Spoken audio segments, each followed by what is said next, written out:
Recording. Hello, everyone. I am Dell with Healing Frequencies Music, and I put up a video about free speech.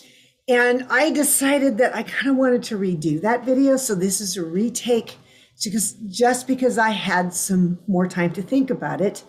On healingfrequenciesmusic.com, which is the website, I put a post that's called "Is Freedom of Speech Really Free?" I will put a link to that video in the description below this video. But since all that information is already written out, I'm going to take it from a slightly different angle here in just maybe explaining why I felt that doing that blog post was important.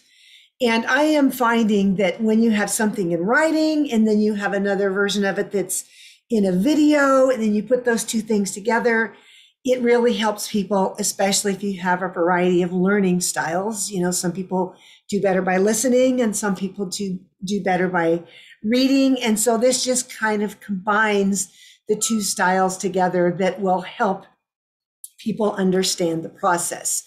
So the whole point about, is freedom of speech really free? Well, if you live in one of those countries where they say you can say whatever you want, sure, but we don't necessarily weigh the consequences of our words. And my dad used to always say to me as a kid, make sure your brain is engaged before putting your mouth in gear. And I'm like, well, you know, because I was one of those who did this, and whatever came into my brain came floating right out of my mouth. And I didn't necessarily care whether it hurt anybody or not. But we don't realize that what we say hurts us more than it hurts anyone around us. And it took me a super long time to kind of figure that out. Duh. And when we live through some interesting circumstances, we do realize that we are really living out what we have said over ourselves a week ago, 2 weeks ago, a month, 5 years, 10 years, 20 years. All of those things affect us emotionally, spiritually, and physically. And then we wonder why there's chaos in our life at times. If we really are interested in knowing what's going on, it's important for us to go and look and see, what have we spoken over ourselves? What has come out of our mouth? And so under the guise of free speech, we can say some of the darndest things. Been there, done that, bought the t-shirt and wore it and lived it out. So when I think of all the things that have been going on in society, especially since about the spring of 2020, and we all know what large event happened during that time. And now people are starting to come out and they're getting on these YouTube live feeds and they're saying some rather fascinating things. And then someone comes back and fires something at them. And then the first person goes, well, where's my right of free speech? You can't censor me for that. But if you're going to say mean things to other people and call them names and tell them they're stupid and blah, blah, blah, and all of these other things, and then you get these people going, rah, rah, rah, rah, you know, they're sitting there headbutting each other. You know what that is? That's called the grown-up version of being a bully.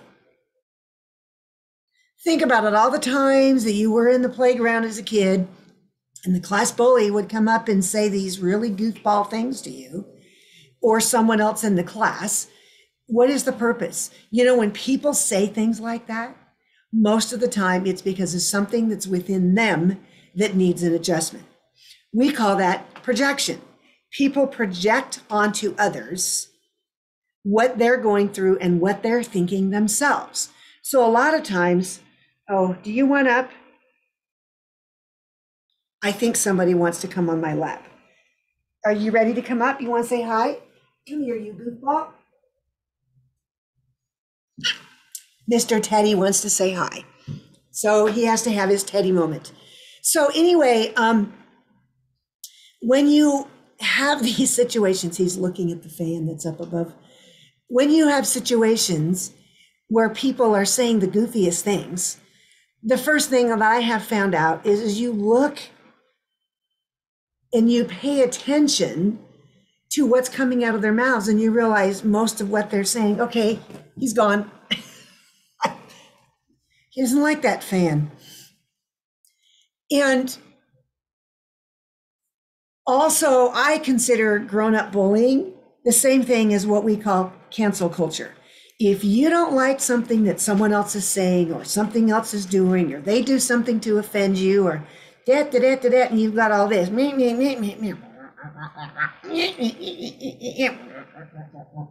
You got this constant going back and forth at each other, and you're throwing insults and hurling all kinds of craziness at each other. Just think what that's doing to you as well as the other person. Cancel culture is verbal abuse, plain and simple. We get to a place where we want to spout something nasty at someone else that is not rooted in love, joy, peace, kindness, truth, and all of the, even truth can be strange because your truth might be different from the truth, because our truth comes from our experiences. So what we think might be truth is truth based on our experiences. So we have all of this stuff that we just throw into this big mixing pot, and people so easily get offended. I have always said being offended is a choice. Someone can say all kinds of goofball things to me, and it's my choice on whether I want to accept that offense or not. And if I do, it becomes a part of me. Why do I want that? So I learned, and I even link to an article that I wrote, a couple of years ago about reprogramming our DNA. How do we do that? We do it with our words. We do not realize the importance of what comes out of our mouth. We can create life or we can create death with our words. It's our choice. But we can also create life and death with what we receive from others. Just because somebody says something mean doesn't indicate that we should be offended by it. And then, of course, if people realize you're offended, they're just going to do it anymore because then they just got your goat. So we have to learn to operate in what I call the opposite spirit. If someone is being mean, then we have to be able to cover that meanness with a stronger frequency of love or something else, because we're going to live out in our entire system, our spirit, our soul, our body, what is going on in here, that then we form an intent out of that, and then we create words. And I had to work through that whole process myself until I got to a point where I'm like, okay, someone's going to be a bully. That's their issue. It's not mine. I don't have to receive the goofiness that comes out of their mouth. But at the same point, under the guise of free speech, we have to be careful what we're saying, because we don't want to hurt other people with our words. That is not a good thing to do. So I encourage all of us to get into a place where we don't partner with cancel culture or any kind of adult bullying. My dad used to always say to me, if you can't say something nice, don't say it at all. Just because we have the ability to have free speech doesn't mean we absolutely need to say everything that we want to say.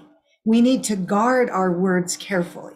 And I think the more that we do that, the better off we're going to be as a person. We're going to be more at peace. We're going to be more at rest. We're going to have the ability to show more love towards others because we're seeing it for ourselves. So just because there is this thing called free speech doesn't mean that every thought that comes into our brain needs to come out our mouth. It's called suppression, learning to let go of what shouldn't be out there.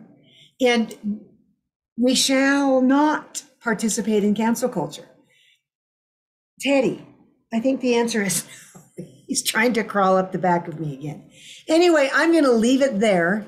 And and replace the other video with this one because I think I go into a little bit more detail here because I thought through some things. So anyway, as we have new blog posts, I will put up probably a little bit of verbal information to go along with it. So I encourage everybody listening to this to step into a place of peace, step into a place of rest, no matter what anybody says to you. If someone tries to offend you, don't receive the offense. Just release love and peace and comfort back to them. It's really going to make each of us a stronger person. And again, I'm not saying this just because I want to. I had to live it out myself. And I'm living it out every day, learning to control what comes out of my mouth. I don't want to hurt others. I don't want to hurt myself. So I encourage you, step on the bandwagon of peace, joy, love, restoration, breakthrough, all of those other frequencies that bring your entire system into a place where you are walking in better health, spiritually, emotionally, and physically. On that note, I end this blog. Talk to you later.